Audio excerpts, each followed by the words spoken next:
Start करो। समीकरण दिया हुआ विलोपन विधि से हम लोग बनाएंगे। क्लास 10 का सवाल है जो एग्जाम में आता है। ये 3 विधि से बनता है, विलोपन विधि, प्रतिस्थापन विधि और ब्रज गुणनफल विधि। तो पहला विधि से हम लोग सीखेंगे आज। समीकरण दिया हुआ है 2x प्लस 3y बराबर 11। उसके बाद है 2x माइनस 4y बराबर माइनस 24। तो इसमें क्या करते हैं, कौन समीकरण 1 मानते हैं और समीकरण 2 मानते हैं। दोनों में से x वाला को कटाए या तो y वाला का कटाए। कटाने से पहले दोनों समान होना चाहिए तब कटेगा। यहाँ 2x है तो यहाँ पर भी 2x होना चाहिए। इसमें क्या है, समान है ना। तो ये डायरेक्ट हम इसको कटा सकते हैं। लिखेंगे 2x प्लस y बराबर 11, 2x माइनस 4y बराबर माइनस 24। चिन्ह बदलना है। इसका चिन्ह क्या है, माइनस है, प्लस है तो माइनस देंगे। 2 का चिन्ह प्लस है तो माइनस, 4 का चिन्ह माइनस है तो प्लस, 24 का चिन्ह माइनस है तो प्लस। ये प्लस और माइनस होगा, कट जाएगा। ये प्लस है, अब 4 का चिन्ह बदल दिए तो प्लस हो गया, माइनस नहीं रहा। तो 4 3 कितना हो जाएगा, 7y। 24 में माइनस है लेकिन बदल दिए हैं प्लस में, तो अब प्लस हो गया। 11 और 24, 4 1 5, 2 1 3, 35 हो गया। अगर लिखेंगे इसलिए y बराबर तो कितना होगा, 35 बटे में 7। y का जो गुना में है 35 का नीचे भागा में आ जाएगा। कटेगा तो कितना होगा, 5 5 7 35। तो y बराबर कितना निकला हमको, 5। अब y का मान क्या करते हैं, y का मान समीकरण 1 में रखने पर, 1 या 2 किसी में भी रख सकते हैं y का मान, ठीक है। अब y का मान रखेंगे तो हमें x का मान निकलेगा। समीकरण 1 क्या है, 2x प्लस 3y बराबर 11। तो y हट जाएगा, y का मान रखेंगे तो y हट जाएगा। y 3 के गुना में है, किसके गुना में है, 3 के गुना में है। y हट जाएगा तो क्या आ जाएगा, y के जगह पे 5 बराबर 11। 2x प्लस 5 5 3 15 बराबर 11।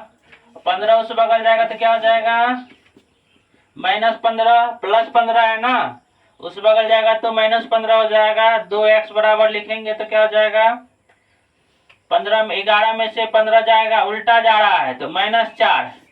उल्टा घटेगा तो माइनस में जाएगा, या तो दोनों को घटा के जो बड़ा है उसका चिन्ह लिख देना है। 15 बड़ा है तो 15 का चिन्ह माइनस होगा।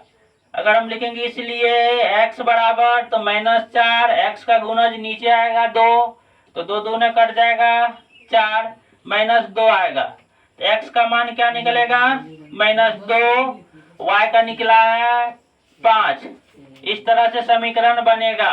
इसी सवाल रहेगा, सेम प्रोसेस रहेगा, सेम नियम रहेगा। समीकरण 1, समीकरण 2 दिया हुआ है, इसको एक बार हम क्या करेंगे, उतार लेंगे। प्लस y बराबर 45, x माइनस y बराबर 3।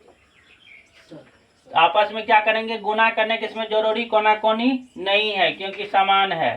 तो सिर्फ चिन्ह बदलेंगे, प्लस है तो माइनस, माइनस है तो प्लस, प्लस है तो माइनस, ठीक है। ये दोनों क्या हो जाएगा, कट जाएगा। यहाँ y है, यहाँ y है, तो एक y कितना हो जाएगा, 2y, क्योंकि ये अब प्लस में आ गया, माइनस में नहीं बचा। चिन्ह बदल दिए ना इसका, तो प्लस हो गया। यहाँ 3 अब हो गया माइनस में, 45 प्लस में घटेगा। 45 में से 3 जाएगा कितना होगा, 42 होगा। अगर इसलिए y बराबर लिखते हैं तो 42 बटे 2 काट के कितना होगा, 21। तो y का मान कितना होता है, 21। y का मान क्या करते हैं, y का मान समीकरण किस में रखेंगे, 1 में रख देते हैं। 1 में रखने पर इसको गुना नहीं कर रहे हैं तो फिर भी इसमें हमको एक लाइन लिखना था जो पहला समीकरण में नहीं लिख पाए हैं।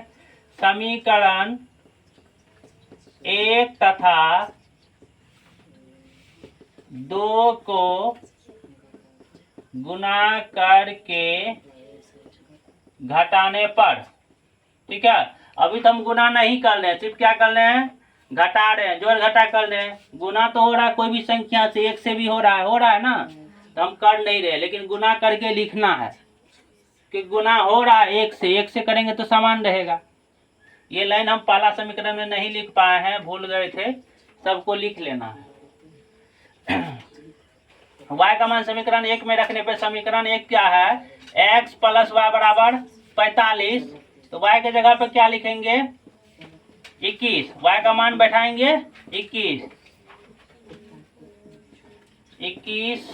y हट जाएगा, y की जगह आ जाएगा 21, तो x बराबर क्या होगा 45 माइनस 21, तो x का मान कितना आ जाएगा, 5 में से गया 1 तो 4, 4 में से 2 गया 2, x का निकल गया 24, y का निकल गया 21। इस तरह से 2 समीकरण कंप्लीट हुआ।